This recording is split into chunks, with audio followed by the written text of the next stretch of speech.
them to kind of mess up and recognize, okay, I didn't know, I think I knew how to do this. So my son said, I can make a meal. He's 15. I can make a meal. And I said, okay, you're making dinner tonight. I said, okay. So we had cut up cheese slices. Just this meal, you eat some crackers, you cut up some cucumbers,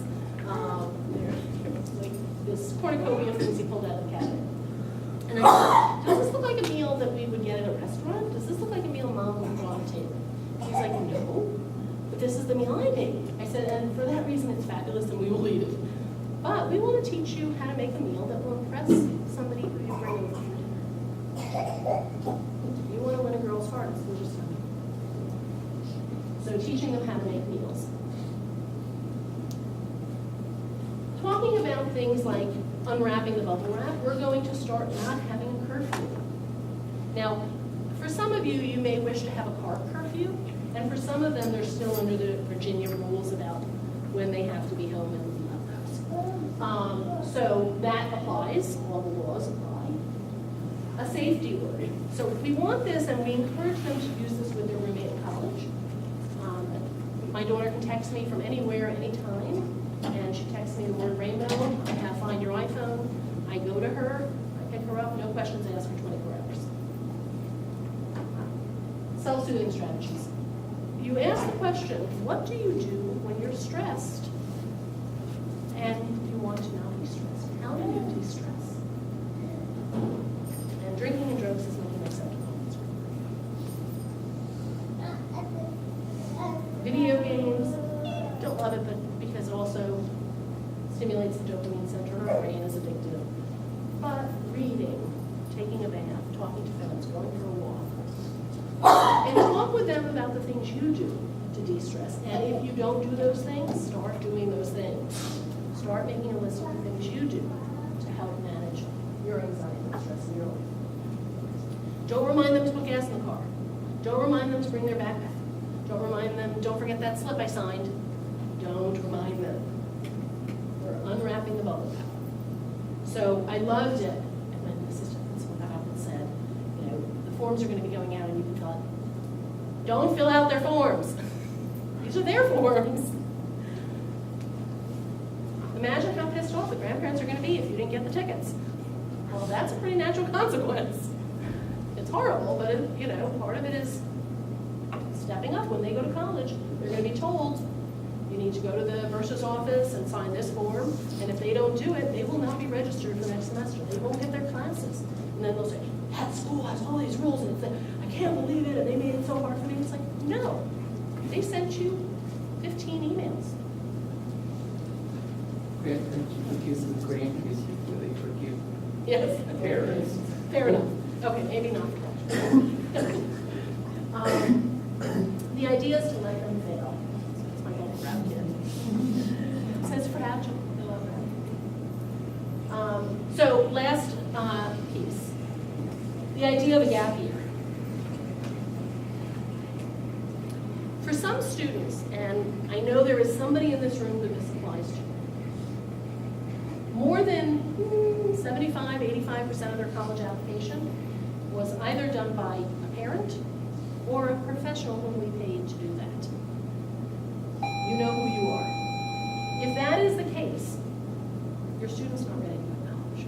And if they go, there's a pretty good chance, and I'm willing to bet some money on it, that they will be in mine or a colleague's office next year. Now, I'm not saying that to derail their plans. I'm saying a gap year has value. I know that the Obamas chose that for their eldest daughter. She did a gap year. And I don't know why she did a gap year, but she did a gap year. And it doesn't matter why you do a gap year. And I know that it's embarrassing in our communities when people say, well, how's he doing in college? Well, he's actually working on a ski slope in Breckenridge. It's hard to get that out without having to start apart. Our pride, our ego. But recognize that people come to an age where they're ready and mature enough to handle the rigors of being independent at different ages and stages. You know your child best, and you know if they're ready. And if there's something gnawing at you saying, I don't know if they're ready, I don't know if they're ready, I don't know if they're ready, my guess is they're not ready. ready. And accept that and own it. And say, listen, I'm not willing to put down $60,000, $100,000 on a gamble. I want you to mature and grow. I want you to appreciate and recognize and be gracious for this opportunity. And if you're not ready to do that, it's okay.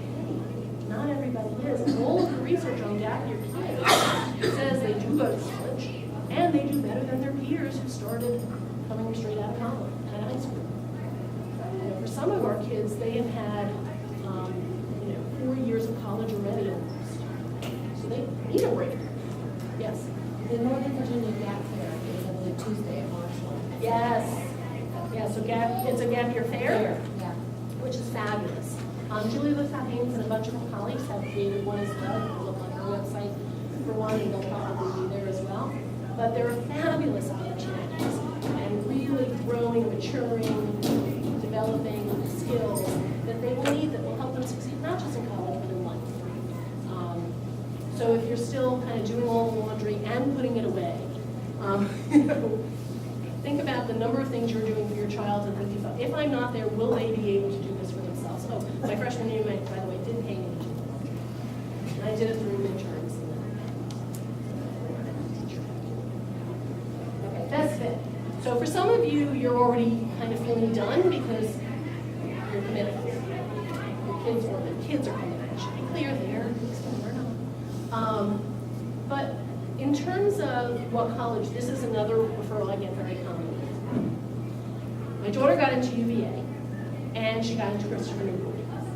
And she wants to go to Christopher Newport. Can you believe that? She out of her mind? It's such an inferior school. And so I'll bring the family in, and I'll say, okay, so what was the discussion around the decision? How did you play this? In other words, whose decision is this? And the parents would say, well, we always thought it would be her decision, except she's making the wrong one. So we feel we need to step in. And the message I'm going to tell you is that child, in that case, went to Christopher Newport. She loved it. She's now in nursing school, and she's happy. It was the perfect, she knew the best fit for her. She would have been a small fish in a big pond. She bonded with them. Yeah. So again, she drove the bus. Who was driving the bus? So listen to your child. Now you can give advice. We have said to our daughter, and it's a little bit of a moot point because she has 33 schools on her list. This is going to be nuts. It will be 8 for the application to go out, but we get to put one school on the list. You know, we get one to put one on the list if it's not there. My husband thinks it's his schools. And you think it's English? So I will own, I went to UMass Amherst, or what we like to refer to as ZooMass back then, hence the names, not Amherst College. Took courses at Amherst College at Hampshire and Smith at Holyoke because they had a 5-college plan, which was fabulous. I am one of those individuals who will tell you, I've worked for 20 years, I was a social worker before I got my PhD. I am never asked where I went to college. Nobody even asked what my GPA was in psychology. I think they want to know that. But never. It has never come up. And I tell college and high school students, it doesn't matter. I am competent, I am capable, I am learned. And in these day and age, so we're driving, we did the Boston loop, 5 colleges in Boston, and we had come from Harvard and we're going to Tufts, and my husband is looking at the sort of Tufts information. He goes, Tufts doesn't look like a really good school, and I stop the car and I pull over and whack him, and my daughter's in back, kind of listening to her music, and her eyes are closed. And he's like, what? I said, we don't say good or bad. And he's like, why not? And I say, we say highly competitive or less competitive. Okay, why? And I said, I'll explain later. So then I had to sit down with him and explain. She may end up at Tufts. And I don't want her to feel like that's an inferior school. It's a fabulous school. And by the way, Nova is a fabulous school. Something like 86% of Nova professors, and I've taught there too, are working in the field. In college, your professors have never worked in the field. They're academicians, most of them. They're doing research in the field, maybe, at big universities. They've never actually, like the psychologists who taught me, never actually did therapy with anybody. And they were teaching me to do therapy. Yeah, it is. So there's a value in community schools that we don't often end economically in the transfer plan. It's a great school.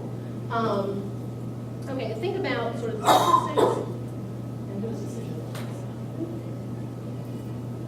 Okay, so for this process, we need to accept that our children are not fully formed yet.